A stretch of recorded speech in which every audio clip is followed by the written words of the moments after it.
So I just want to thank you all for engaging in this conversation. I just had a chance to kind of go around the tables and just hear some of what you were talking about. I just really appreciate the spirit with which you've engaged in this.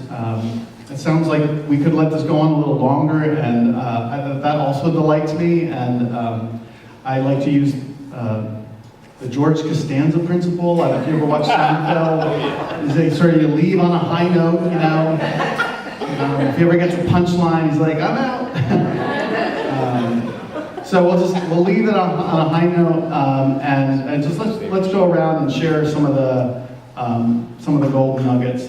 Rita, you were first, so we'll start with you. I want you to share. We start with one, and we'll go around and get others if we have. Okay, so just one. Just start with one, yeah. Okay. We felt that the language and focus of the statement was very relatable. That word meant a lot at our table, and we talked about it a lot. So, but we'll just focus for you guys on the one word.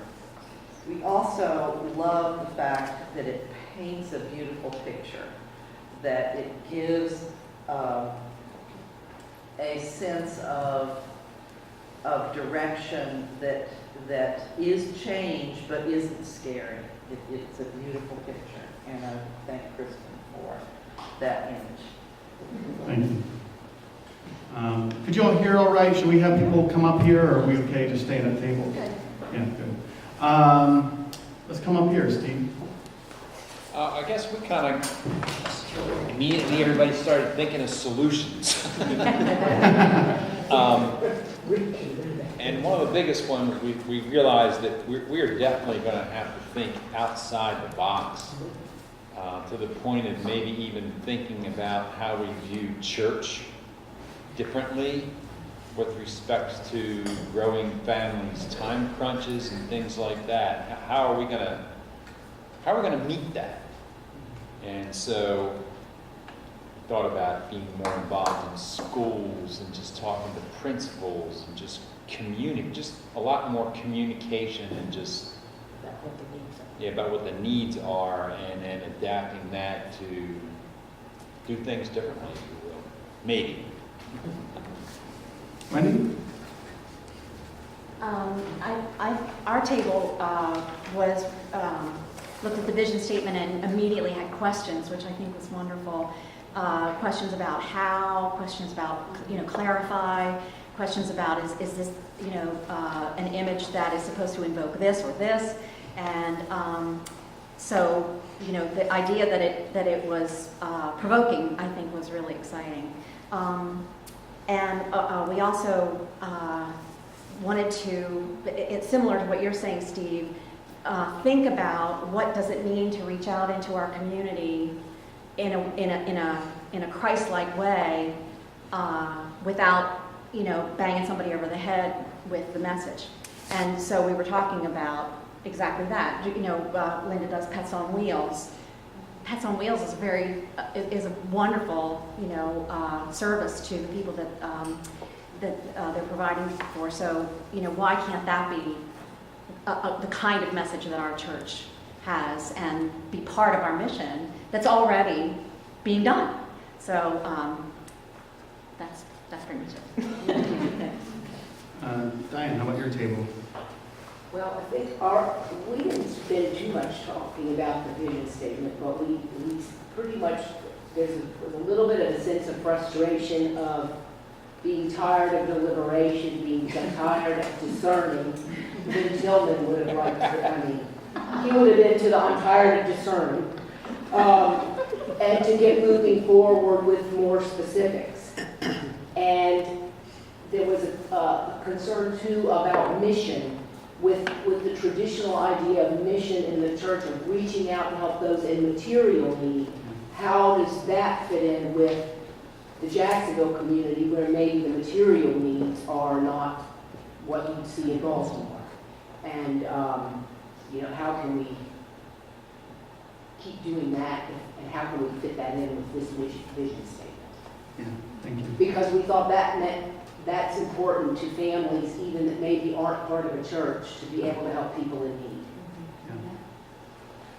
Thank you. Just a quick, I'm really glad that you all articulated that tired of deliberating. Just how many of you are like, enough already, let's go do something? Anyone?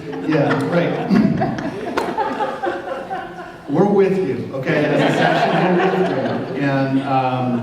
And that's exciting for us. And part of, I just want to address why has it taken us so long to get here is because there are so many things that we could do. We needed to take the time to understand what God is calling us to do.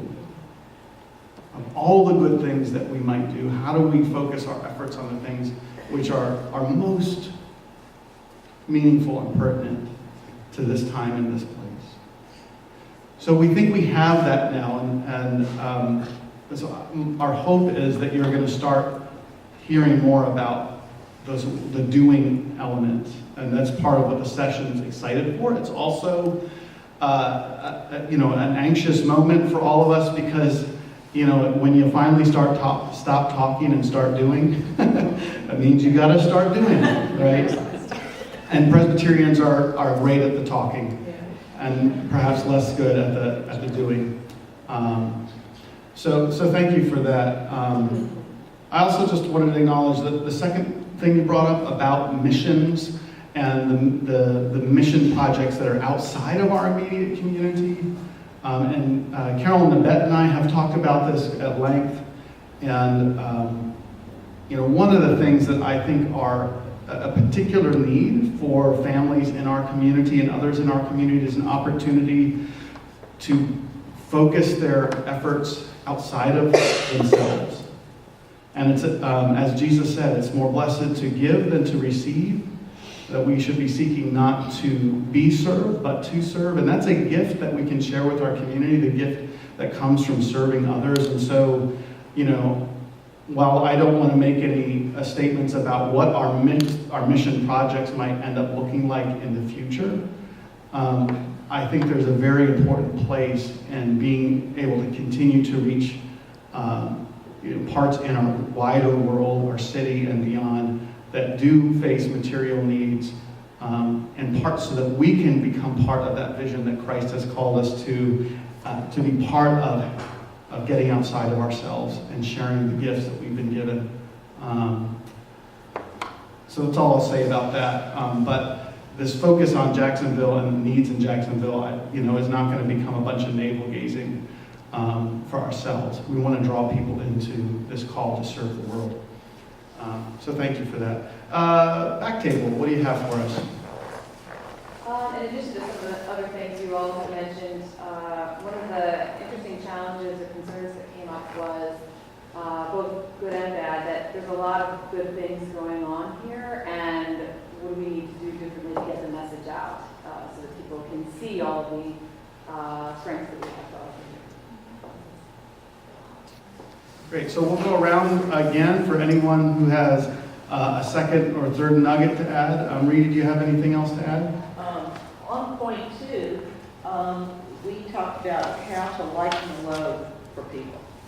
How do we make more community and less committee? I think even our newest folks, Andrew and Kate, felt that would be important for us. And Kate brought up something that was powerful to the rest of us, using our smallness to strategic advantage. Thank you.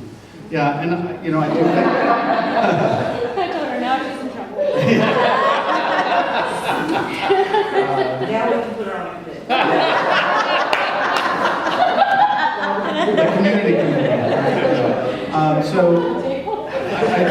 I think that is great. I mean, one of the wonderful legacies of Chestnut Grove is our ability to do so much and to be involved with so much. And the session has really felt that tension. We don't know what that's going to look like.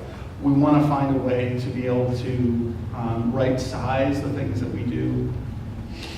We had a retreat this past January to help us work through some of this stuff. And one of the exercises was just to list all the groups and ministry activities that we did.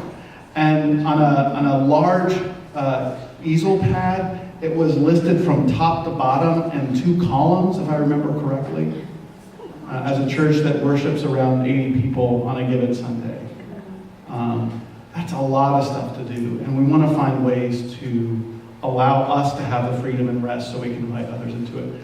Don't know how it's going to happen, and I do appreciate, again, hearing that there's some interest in that, and if you have some thoughts on that, you'll be able to give that feedback to us. Thank you, Rita. Steve, any others from your Well, group? with respect to mission, you mentioned the greater mission, and somebody mentioned, I think, that they went to a church in the past that every 5th Sunday, the entire church, rather than have worship, participated in a mission together, which kind of seems neat to me. If we could focus the entire group on something. Thank you. Any others from you guys? Just that at first, when we were talking about all this, it seemed that there's an awful lot of information and there's some overwhelming feeling about that. And so we want to make sure that we continue to communicate as clearly as we can, especially when we get to the point where we can say what we are not doing. And then, hopefully that helps to clarify and keep it less overwhelming when people are first learning about what this process is all about. Yeah, if things are going to start to, action's going to start to be taken, we're going to need to make sure that we're communicating well. And again, that's one of the reasons why we've gone slow, is because we want to make sure we're all kind of able to stick together on this. And as we're going along, if things begin changing in ways you're not certain why they're changing, or things aren't changing in ways, please continue to be in touch with session members. There's a tendency to want to sort of speak amongst yourselves and kind of gripe, and that's okay. Gripe all you want. Griping can be healthy when it's just sort of like blowing off steam. But there can be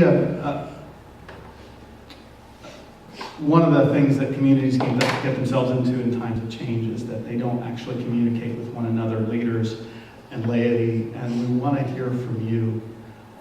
Just as we are going to want to continue to have your prayers. I think that's what you're saying, right, Wendy? Yeah. So, Diane, anything else from you guys?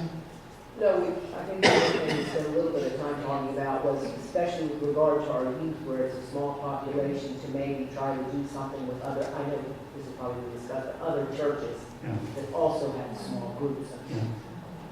How do we deal with sort of smaller populations where, or smaller groups of interested parties where we don't have a big enough community to help support those things?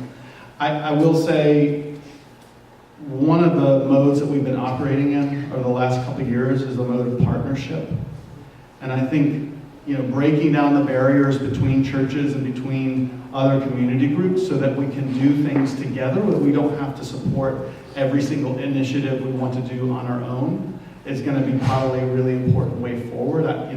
What that looks like with a given ministry, youth group, missions, other kinds of things remains to be seen. But I think that's a really helpful thought and thinking in that direction.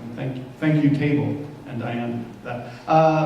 Janet, anything else from your gang? Nothing major to add, just combined sort of, to reuse the word relatability, which I think was very encouraging. Yeah, good.